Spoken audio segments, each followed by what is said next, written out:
As he rotates back, that the lead shoulder starts working down and into the centre of the sternum, Right. opposed to pulling up and to the right. Yep. And the second he did that, and he started to move his left shoulder down, the club started to move more vertically. The club face started to stay a little bit more hooded. And then now that gave him the sensation that he was naturally going to allow the club to fall into it.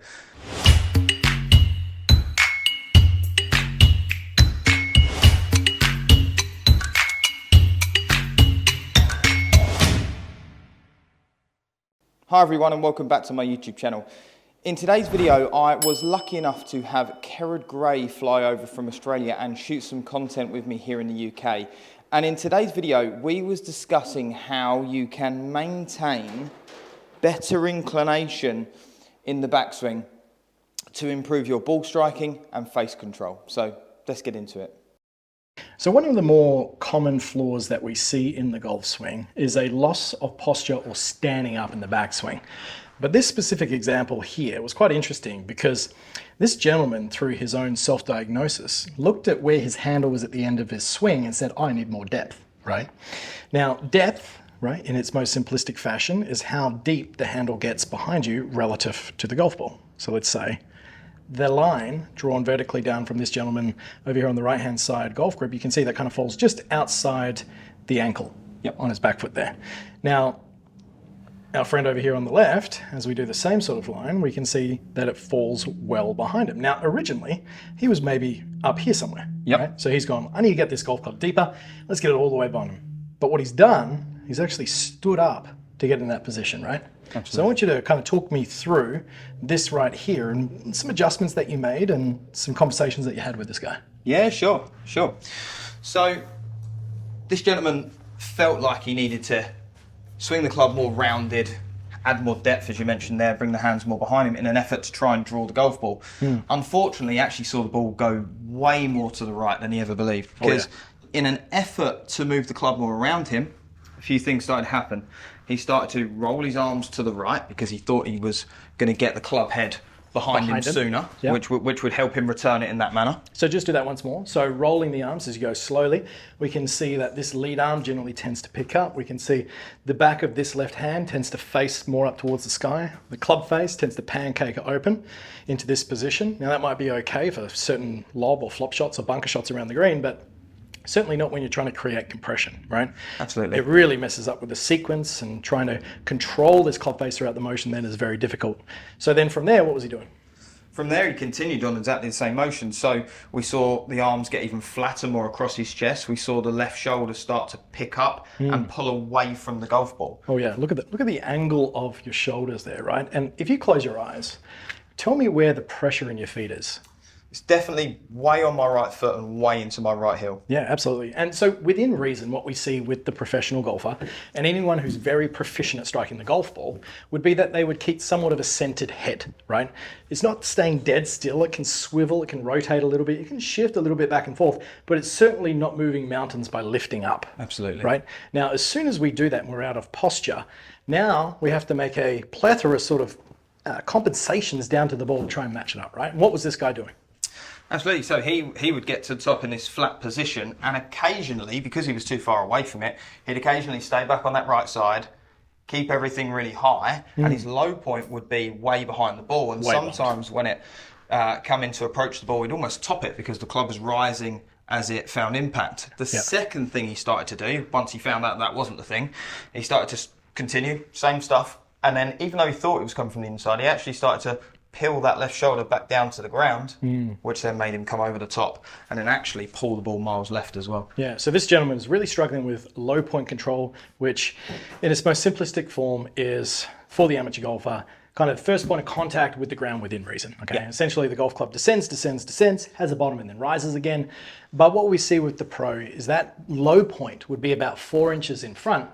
But if we were kind of making it simple so it's digestible for every player, essentially they hit the ground, or the first point of contact is just after the golf ball. Absolutely. So when a player is struggling and they're hitting behind, they're hitting the top of the ball, what's from that understanding that you gave this gentleman, that he was kind of trying to get that depth but through an inefficient movement because of self-diagnosis, what did you get him working on from there?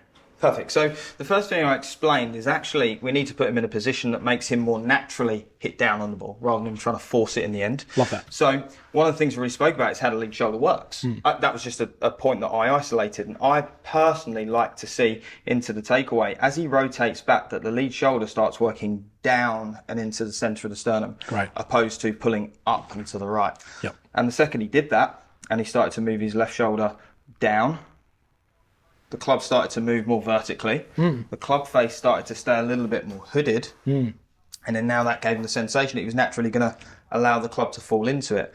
To pick up the depth side, we just made sure that rather than just tilt and pick the club up, he added some rotation with it. So once he had got to the first stage of just pulling the left shoulder down as he rotates, just continue to rotate while his left shoulder stays under him. Yeah, and that's the thing, right? Depth is created through the movement and the rotation of the body in the backswing. So for example, if I just set up to this golf ball and I recreate what Jay just presented so well there, and I get into this position. We see a lot of players get there like, okay, I'm tilting perfectly, my head stayed centered, club face is matching up, feel like I'm nice and rotated.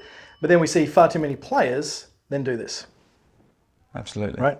Now, the rotation of the body is incredibly important, because if I take that exact same position, right, and then if I just lift my arms, continuing to lift my arms, I really can't get any depth whatsoever. But if I was to actually just from that position turn my body, so my hips and my chest back, try and get this approximately 90-degree shoulder turn, well, now all of a sudden the end of the golf club starts to move behind us. Now, not only does that assist in getting this golf club delivering from more of that in to out part that a lot of recreational golfers are trying to achieve, but also it is a great power move as well. Because if the golf club just tends to move up and down on this singular plane, well, the golf swing is a circular event as it rotates around our body. And if we're just moving this golf club up and down, well, essentially, that's kind of trying to hit like a tee-ball or a baseball like this. There's no power out towards a forward target. So by getting this gentleman, from what you were saying, getting the feeling that lead shoulder goes down first. Yep. Did you get him stopping in this frame and then just turning to the top? Absolutely. I did a couple of checkpoint drills with him again, so we set up a station that he could work with as well.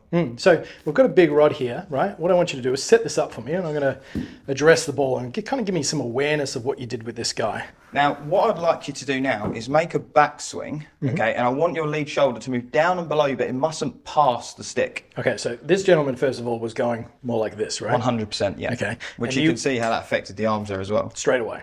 And as I go back and I feel like my lead shoulder's kind of going down, That's it. I almost can see more of the left-hand side of the plate than the right-hand side as well. Yep. Because my head is staying a lot more centered, allowing it to swivel. It's not going to stay dead still because then I can't get rotated. But lead shoulder's going down. Yep. That's it. And then from there, I'd ask him to stay where he was with the lead shoulder, but continue to rotate so the left shoulder couldn't pull across. Oh, yeah. From there, and that's when he got into a flat position. And this is the thing, we can see that the golf club has now moved behind me, so it's gotten the depth. I'm feeling a little bit of a crunch in the lead side, right? And that's called side bend or tilting. Briefly explain to us the importance of tilting in the golf swing, because the golf ball is not played out in front of us, right? It's down on the ground. So for us to maintain a centered head within reason, we need an element of this side bend, don't we? Absolutely. We call it left bending. So it is a simple motion in the golf swing of if I stood straight up, stood bolt upright, and then I started to bend to the left. Yep. And then I rotated my spine to the right. You know, so I'm in a pretty good position, and you can see how I'm tilted over the ball, but I didn't start in that position. And it's actually the left bending that gives you the ability to tilt down to the ball. So again, if I go to the top and I just tilt my body to the left, that's what gives me the inclination down to the ball. A lot of guys think they've got to stay in forward bend, which is where if I want to stay over the golf ball the longest, I need to keep my chest down. Now, the problem with keeping the chest down, We see that. is I lose height and I travel to the right. Yeah, and I just did a bunch of videos with Steve over at a nearby golf course, and we're talking about speed generation and power. And the common misconception in the golf swing that the head needs to stay dead still, right? So it's not rotating or swiveling. And even what you just did then is when we stay in front bend, what happens is our head actually moves down and away relative to what we generally see with the professional golfer. It will actually sometimes even extend up a little bit. And that is because the side bend and the extension of the chest actually gets their body raising up, which then allows them to create more speed as they move down into the golf ball. So with what you've just detailed there is the importance of not only within reason getting this lead shoulder working down to give us a side bend to try and get accuracy, it also has a huge follow-on effect of generating speed. Absolutely. So now from there, when you set up to that golf ball, the feeling you gave him, you did a couple of drills with that stick, getting the understanding, the feel that, okay, we're trying to get the lead shoulder working down. Now, did you do any of your freezer drills? Did you stop start? What did it look like? Yeah, I actually gave him a slightly different drill when it was over the ball if he got a bit lost, because when he's out on the golf course, he has not got a stick there. So what can he do on the golf course to help himself? The most simple drill of putting the club across his shoulders and making sure he can angle that ball, angle that club down towards the ball. Now, the checkpoint here again is making sure that when he angled it down, it wasn't behind the ball. He had to feel like it was really pointing at the ball, which he might have even felt a little bit more pressure building up into his left leg, which is absolutely fine. And then he can tilt down to the ball there, have a couple of swings, really feel the stretch in his spine, feel what that feels like, and then he can move on to his golf swing. Can he recreate them same stretches? And then walk in and hit some shots. Great. Let me jump in. I'm going to have a feel of that.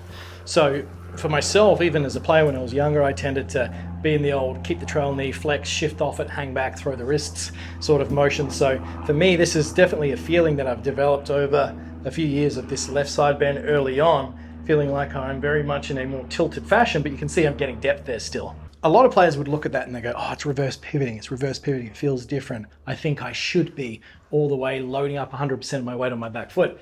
But the golf swing is a dynamic athletic motion, right? And we shift our pressure early to our trail foot and then we recenter before we move towards the target in its entirety, and that's how you generate speed and power in the golf swing. So when I'm standing up here, just doing these little half swings, feeling like the lead shoulder's moving down, and yes, that's going to feel like an exaggeration for someone that is so used to doing this, but then the effect, as I just blend this into a little chip shot, just feels like I'm so much more over the golf ball, and the compression and low point and everything just goes so much further forward towards the target. Mate, excellent stuff. Good job. So I hope that video made perfect sense, and if you like what I had to say, then please give the video a like, and if you could subscribe to the channel, I know it'd really help. So thanks a lot, and I'll see you soon.